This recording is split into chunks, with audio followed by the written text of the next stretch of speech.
Il y a une personnalité assez importante iranienne, premier chirurgien cardiologue iranien, il s'appelait professeur Seyfuddin el-Nabavi. Il avait presque 90 ans, il est mort ici à Paris. C'était mon ami. Je l'avais interviewé plusieurs fois. Il m'a confié plusieurs secrets sur l'internet disponible. Tout ce que je vous dis, vous pouvez aller écouter. Alors, professeur Seyfuddin el-Nabavi, il était premier conseiller médical de premier ministre iranien, il a déjà 50 ans, 60 ans. Et après, il était médecin de Khomeini, médecin de premier ministre et médecin d'Ali Khamenei, le guide actuel. Mais après, à la fin, il est venu ici parce qu'on voulait le tuer. Lui-même, il m'a raconté. Il m'a dit à l'époque, quand j'étais étudiant ici, en Europe, Suisse, France, et tout ça, j'ai étudié la médecine. Alors, pour les stages, on nous a envoyés en Palestine.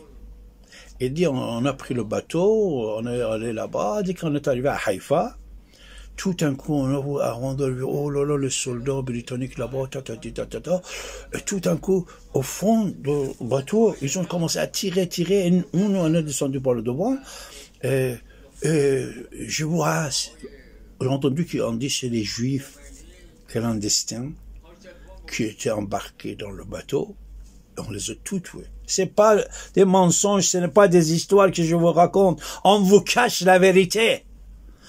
On vous cache la vérité, les gens qui ne pensent qu'à l'argent. Nous devons sauver les vies. Nous devons sauvegarder la sécurité dans les quartiers, et surtout la sécurité d'Israël. Et surtout aujourd'hui que Bibi, il a pour réussir, en insistant. Il n'a pas écouté personne. Et il a gagné d'établir la paix, écraser les terroristes. C'est important.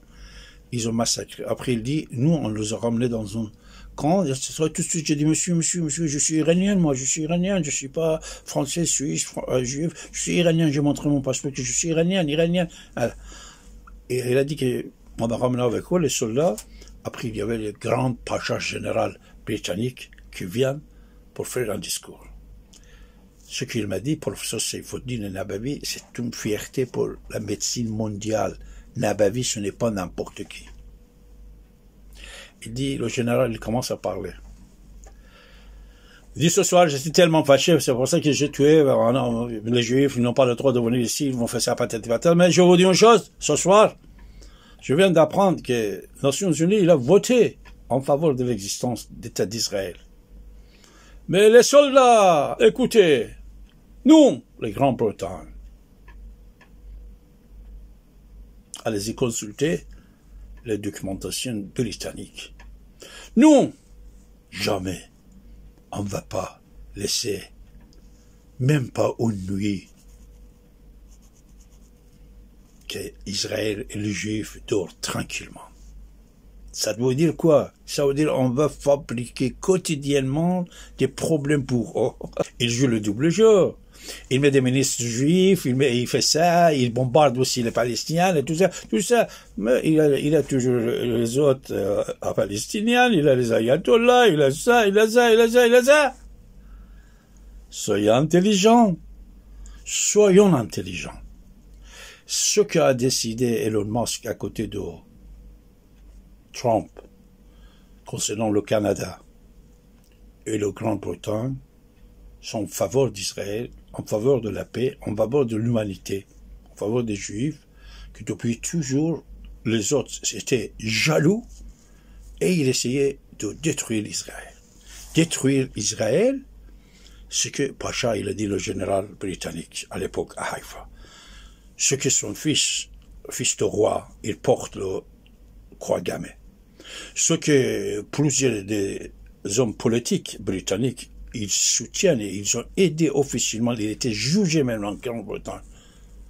Et ils ont travaillé pour les Iraniens. Ayatollah, pas les Iraniens, allez-y, regardez. Plusieurs personnalités, les ministres, le premier ministre, ils ont travaillé comme avocat, comme animateur de la radio, télévision, comme analyse. Soyez intelligents. Soyez intelligents. c'est le jour qu'on doit mettre fin à cette hostilité, malheureusement, qui depuis des siècles. En plus, je vous dis d'autres choses, écoutez la suite, c'est comment il crée, parce qu'il faut les idées pour créer cette haine chez les ayatollahs, chez certains musulmans. Ça, je vais vous dire, écoutez bien.